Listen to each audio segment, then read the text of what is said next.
Educational guidance. Yes, today our topic is educational guidance. Today in this video we will discuss the need, importance, principle, objective, purpose and procedure of educational guidance. If we talk about the general meaning of educational guidance is vitally related to every aspect of the school, the curriculum, the method of instructions, the supervision of instructions, disciplinary procedures, attendance, curricular activities, health and fitness programs, home and community relation.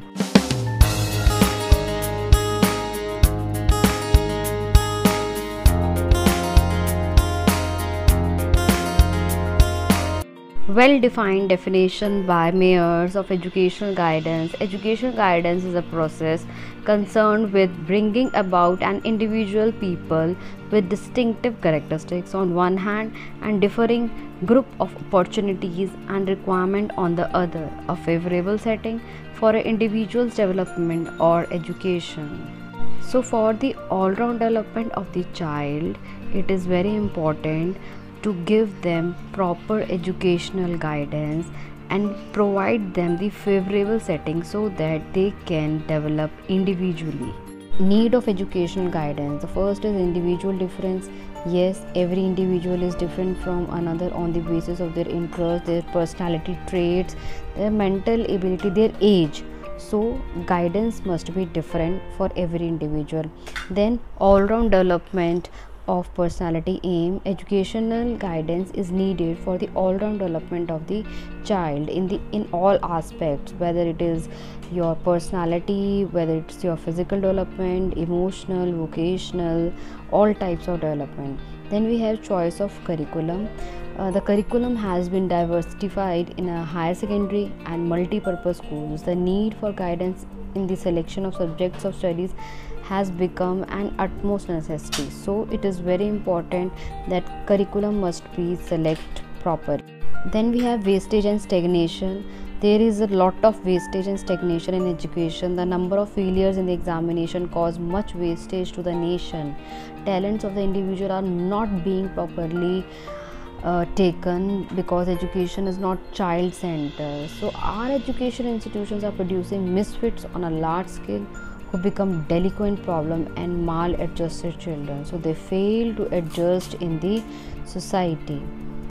Then we have preparation for future vocation. Yes, there is a need for preparing and helping the pupil for future vocation while keeping in view their potentialities, interest, aptitude and demands of the society, because your society is changeable.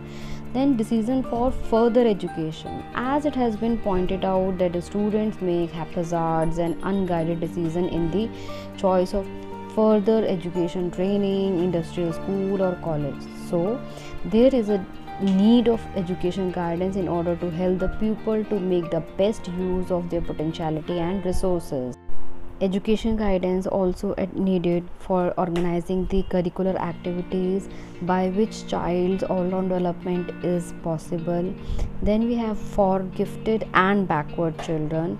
Yes, for gifted children and for backward children we have to organize, like inclusive education concept is there, so we can organize special activities or we can provide them special resources so that they can channelize their energies. Helping students with specific problem means we can help the students who are having specific problem. Maybe problem can be learning disability, anxiety, psychological problem, social, educational, any type of problem. Here we can help them. Then we have balanced life. Balanced life means that education guidance provide the platform where child can develop wholly, means all-round development of the child is possible. Function, purpose, objective of education guidance. First is wise selection of the curriculum. Second, improvement in method of study.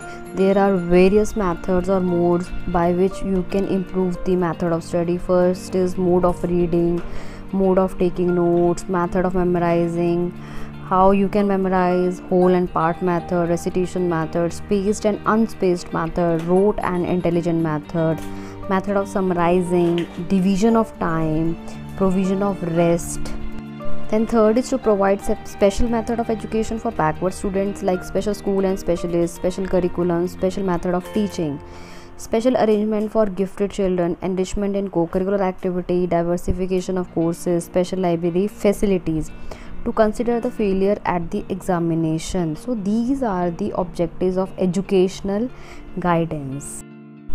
In the last, we have procedure of educational guidance. Procedure of educational guidance is divided into two parts: techniques of individual guidance and techniques of group guidance. First is techniques of individual guidance: initial interview, social and economic status study, cumulative record of the student, use of test. And in techniques which you can use in group guidance are orientational talk, psychological test, data collection from school, data collection from family, interview with child, construction of profile, report writing, and follow up. So these are the procedure of education guidance. I hope you like my video. So if you like my video, kindly subscribe my channel, like the video, share, comment. Thank you.